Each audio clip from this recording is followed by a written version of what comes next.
क्या माहौल है, क्या लग रहा है? देखिए, पश्चिम की हवा जब भी चली है बढ़िया हवा चली। ये समाजवादी कीड़े मकोड़े सब मर जाएंगे पश्चिम की हवा में।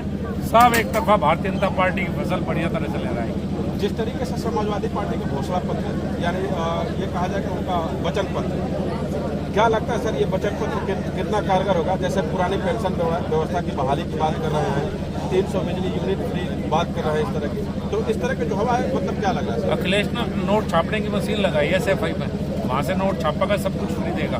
अरे नहीं, बिजली कभी नहीं दी, फ्री तो जब देंगे। उन्हें पता ही नहीं तेरे अधिकार क्या है।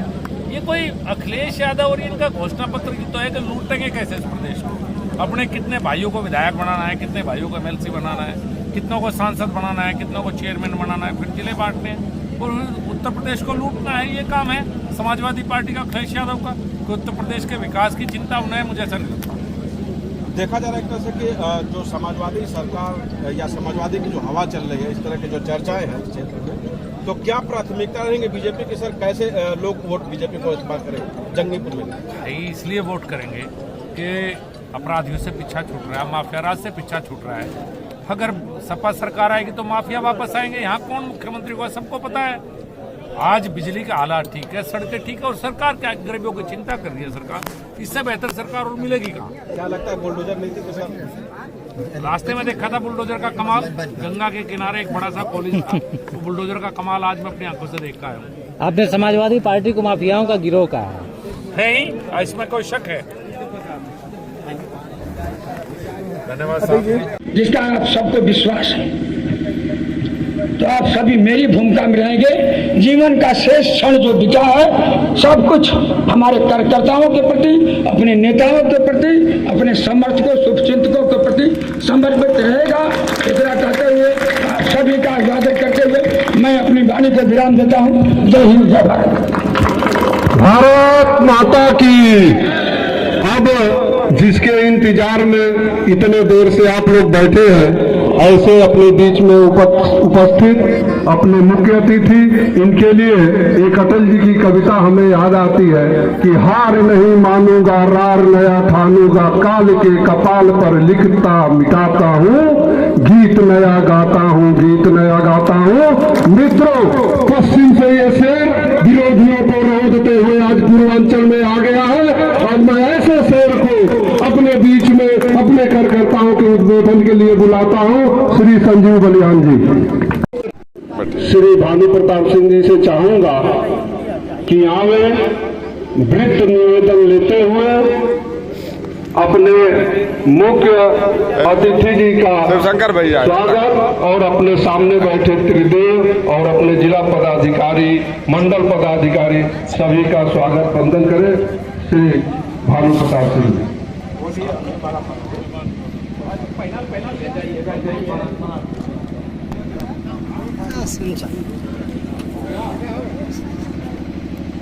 प्रणाम।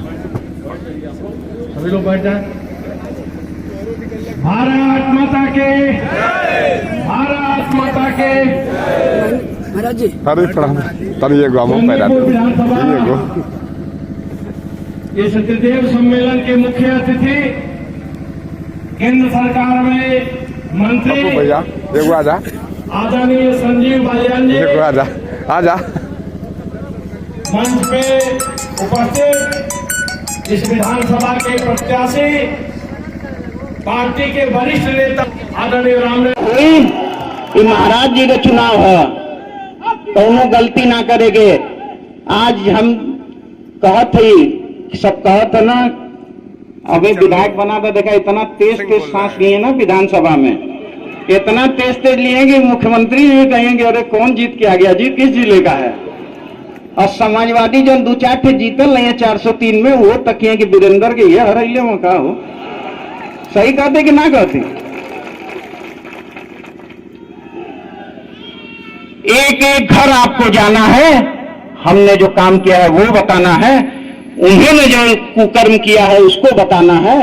कोई गलती नहीं करनी है। हर घर हर दरवाजा आपका इंतजार कर रहा है। एक घटना मैं बता दूं, एक माता जी थी बूढ़ी सी, हम कहा कि पूछल करीला थोड़ा सा सबसे फीडबैक लेवल करीला, तो माता जी से हम पूछलिए, हम कहे कि के वोट दे लोग, तो कहीं बचवा हाथी के। हमके कहाँ है, कहीं हमारे बिरादर हैं। हमके अच्छा, हमके एक बार के देवे के मन है तो मुस्कियाए लगनी। तो हमको ले, अरे बतावा, कहीं बचवा देखा बिरादरी पे तो वोट दे तली, लेकिन जौन ये सरकार हम लोग के देला है, जौन हम लोग पे कैला है, वो आज तक 70 साल में केहू ना कैले रहल बचवा। अरे घर मिलल, शौचालय मिलल, सिलेंडर मिलल, बेटी जवान लोग के बियाहे में 50,000 रुपया मिलल बियाह करे के मुख्यमंत्री जी से। 6,000 रुपया बचवा, 2 बिस्सा जमीन है वहू पे 4 बिस्सा में 6,000 साल भर में आ जाता। किसान सम्मान निधि, पेंशन मिला था बचवा। आज ले सरकार, हम तो इतना उम्र हो गई 70 साल में, कौनो देवे वाली सरकार ना लौकल, कुल लेवे वाली सरकार लौकत ले। और बचवा अनाज मिलत है, तेल मिलत है, चना मिलत है, और बचवा नमक भी मिलत है। और जेकर नमक खा लेवे के ओकरे संगे हम लोग तो का ना कर जाए। उस माँ ने, बूढ़ी माँ ने बताया। तो मैं कहता हूं कि ये घर मत देखिएगा किसी का कि ये बसपा का वोट है। ये हम तो कहते समाजवादी भी हो सके बुला के कोने में बोले कि नहीं हम वोटवा आपे के देते। दोस्तों, कि वो रिश्तेदार नातेदारी में चल जाए ना, लड़का पढ़े चल जाना, इंटर हाई स्कूल की परीक्षा देवे ना, 10 दिन खियाओ में लोगन का हालत खराब हो जाए। पूछे ना परीक्षा कब खत्म हो जाएगी, सही कह देगी ना। अरे लखनऊ दिल्ली इलाज कराओगे तो क्यों चल जाला, लोग परेशान हो जाना। यही से हम सोचले, हम विधायक बोली यही से फ्लैट वहां अपन खाली कर देली सरकारी की, केहू गाजीपुर का आदमी जाए तो रहेगी दिक्कत ना हो। लेकिन ये पहली ऐसी सरकार है दोस्तों जो 2 साल से किसी माता बहन का चूल्हा नहीं बंद होने दी। ऐसी योगी मोदी की सरकार को हमें दोबारा लाना है। 2 साल से कोरोना जैसे इतने बड़ी महामारी में सरकार ने सबकी रक्षा की, सुरक्षा की। ई का करत ना, याद है ना, जब मंत्री जी के यहाँ दंगा चल रहा था तो सैफई में केवल नाच हो रहा था, नाच होता रहा ना उस समय, याद है। टीवी में एक तरफ इंटरव्यू चलता था, दंगा दिखाया जाता था, एक तरफ पिता पुत्र का ठंडी में गर्मी का एहसास दिखा। प्रसिद्ध लोकप्रिय नेता आदरणीय नरेंद्र मोदी जी के सपनों को साकार करने में उनके सहयोगी मंत्रिमंडल में डॉक्टर संजीव बालियान जी का जबरदस्त करतल ध्वनि से, आप सबकी करतल ध्वनि से स्वागत, हार्दिक अभिनंदन वंदन करता हूं। और ईश्वर से यह प्रार्थना करता हूं कि आपका सब शुभ हो, सब मंगल हो। मित्रों, मैं केवल एक बात कहना चाहता हूं कि यह चुनाव जितना महत्वपूर्ण राम नारायण जी के लिए है, जितना महत्वपूर्ण योगी जी के लिए है, जितना महत्वपूर्ण मोदी जी के लिए है, उससे कई लाख गुना ज्यादा महत्वपूर्ण इस गाजीपुर जनपद के लिए है। क्योंकि गाजीपुर सबकी सरकारें रही हैं, गाजीपुर हमेशा से विकास से अछूता रहा है। आप सब जानते हैं, अवगत हैं कि एक यहाँ के लोकप्रिय सांसद हुआ करते थे गहमरी जी, गाजीपुर की पीड़ा को लेकर के संसद में अपनी बात को रखी थी। तत्कालीन प्रधानमंत्री नेहरू जी भी उनकी बात को सुनकर के द्रवित हुए थे। पूरा संसद रुआसा हुआ था, कई सांसदों के आंखों में आंसू आ गए थे। और आदरणीय गहमरी जी की बातों को सुनकर के नेहरू जी ने एक पटेल आयोग का गठन किया था। पटेल आयोग गाजीपुर आया था, सर्वे किया था, अपनी सिफारिशों को प्रस्तुत किया था, लेकिन नेहरू जी ने उस सिफारिशों को लागू करने का काम नहीं किया। 2014 में जब आप सबने अपनी शक्ति से, अपने समर्थन से मनोज सिन्हा जी को दिल्ली भेजा, तो आपके डाकिये के रूप में गाजीपुर की इस बात को पुनः रखने का काम किया।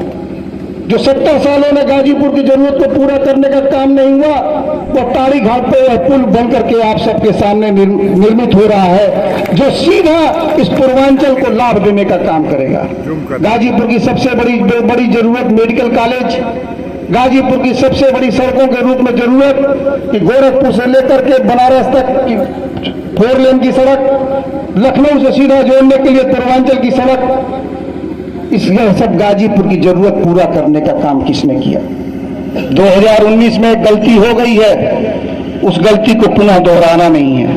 और एक और जंगीपुर की विधानसभा की बात में विशेष रूप से एक बात और कहना चाहूंगा।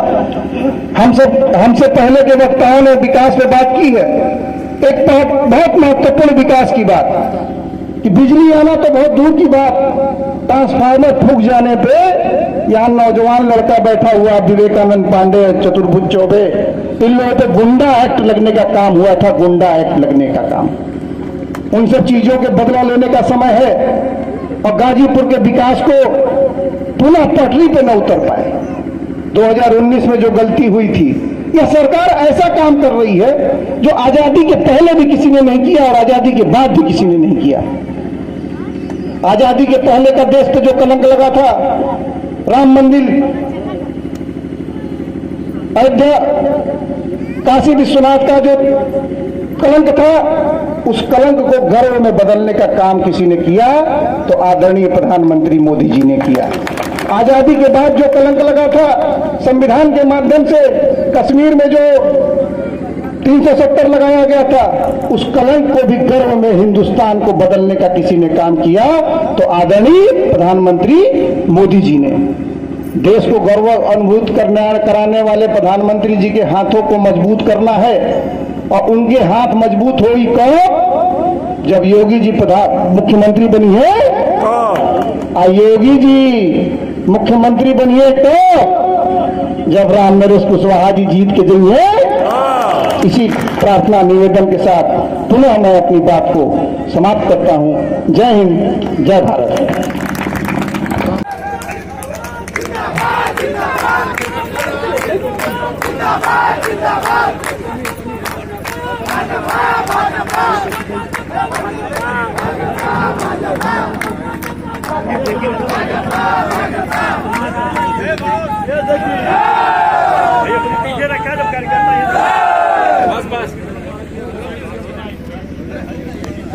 घंटा 18 घंटा 22 घंटा बिजली लेवे के हो तो आदरणीय योगी जी की सरकार के ओर जा।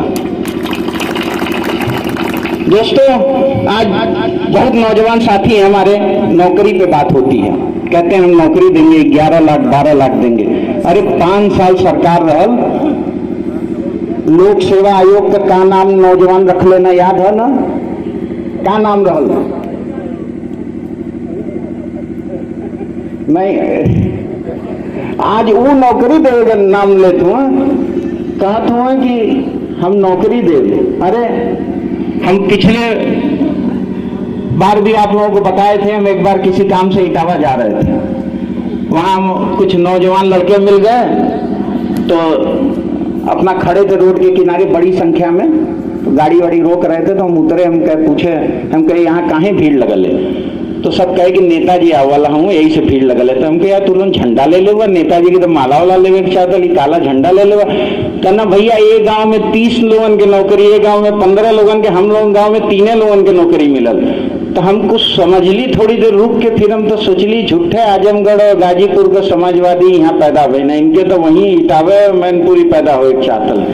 हम पूछली कहो का घर घर नौकरी देवे ना? का ये सब समाजवादी का ना? भैया यहाँ तो घर घर नौकरी देवे ना।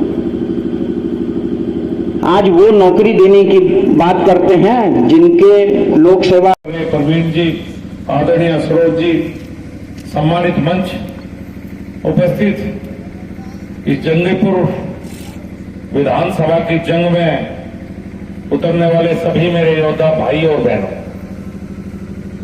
सब बातें आ गई और आप सब लोग तो कार्यकर्ता हैं। कार्यकर्ताओं को कोई सरकार की नीतियों से प्रभावित नहीं किया जाता। आप लोग तो इस पार्टी की जान, आप लोगों की वजह से पार्टी पहले सत्ता में आई। तो इसलिए ये बातें कहना सब लोग जो कह चुके उसका कोई अर्थ नहीं। लेकिन कुछ सवाल है मेरे जो मैं आपसे जरूर करना चाहता हूं, और वो सवाल है 2 चुनाव को लेकर। 2017 का कुशवाहा जी का चुनाव और 2019 का मनोज सिन्हा जी का चुनाव। मैं आया कल तो हमारे जिलाध्यक्ष और प्रभारी जी सब लोगों से मैंने पूछा कि 2014 से 19 मैंने मनोज सिन्हा जी को काम करते हुए देखा, अपने क्षेत्र की अपने जनपद की चिंता करते देखा, यहां के विकास के बारे में भागदौड़ करते हुए देखा। और मैंने कहा 2019 में चुनाव कैसे हार गए। हमारे अध्यक्ष जी ने मुझे बताया कि समीकरण खिलाफ थे। एक बहुत बड़ा तबका ऐसा है जो हमारी बनाई अच्छी सड़कों पर चलता है, जो हमारी सरकार की उपलब्धि 20 से 24 घंटे बिजली भी उसे मिलती है, जो अच्छी कानून व्यवस्था हुई है उसमें भी उसका है, अच्छी ट्रेन में भी चलेगा, लेकिन वोट के समय पर हम वोट नहीं देते। तो अध्यक्ष जी ने बताया वो बहुत बड़ा तबका था, उसकी वजह से हम चुनाव आए। मैंने अध्यक्ष जी कहा उससे बड़ा तबका मेरे क्षेत्र में था जो मुझे वोट नहीं देना चाहता था, लेकिन उसके बावजूद मैं 2019 का चुनाव जीता। तो कारण क्या रहा कि यहां भी इतना बड़ा वोट बैंक था जो मनोज सिन्हा जी के खिलाफ था, और मेरे सामने भी इतना बड़ा वोट बैंक था जो मेरे खिलाफ था। मैं जीत के वो हार के कारण क्या रहा, मैं माफी के साथ कहना चाहता हूं आपको। कारण ये रहा कि मुजफ्फर के कार्यकर्ताओं ने जी जान लगा दी, विरोधी वोट भी जबरदस्ती डलवा दी, अपनी एक वोट नहीं छोड़ी, और यहां का कार्यकर्ता शायद वो वोट नहीं डलवा पाया जो मुझे लगता है। नहीं तो सिन्हा साहब नहीं आ सकते थे। जिसने इतना काम किया हो, कल से घूम रहा हूं लगातार उनके क्षेत्र में काम करते हुए देखता हूं। तो जो हमारे प्रभारी जी ने कहा कि 3 मूल मंत्र है, उनमें से तीसरा मंत्र कहीं न कहीं 2019 में हम उससे पीछे रह गए। शायद हम अपनी सारी वोट नहीं डलवा पाए, शायद हम उतनी मेहनत नहीं कर पाए जितनी हमें करनी चाहिए थी, और शायद यही राम नरेश जी के समय पर हुआ होगा। 2000 बहुत ज्यादा पीछे नहीं जाऊंगा जैसे कंचन भाई ने कहा, लेकिन 7 से 12, 12 से 17 की सरकार के कारनामे याद दिला रहे हैं सबको। हम अपनी सफलता तो गा रहे हैं खूब, सबने अपनी योजनाएं बता दी, आप सबको भी सारी योजनाएं पता है जो अच्छे काम, लेकिन 7 से 12 बसपा सरकार की नाकामयाबी और 12 से 17 समाजवादी पार्टी सरकार के कुकर्म। मेरे अच्छी तरह याद है 2012 में सरकार आई समाजवादी पार्टी की, पूरब से लेकर पश्चिम 800 किलोमीटर दूर मुजफ्फर है यहां से। क्या हालत थी, कौन लोग जनपद चलाते थे, कौन लोग थाने चलाते थे, कौन लोग तहसील चलाते थे। पूरे प्रदेश में यहां राज था तो अंसारी बंधु का, और पश्चिम में राज था तो आजम खान का, बीच में कोई नहीं था। अब 2013 में मेरे याद है मेरे जनपद के क्या हालात, कुछ सीमित लोग थाने और तहसील, निर्दोष जेल के अंदर और दोषी बाहर, उसी का परिणाम था मुजफ्फर दंगा।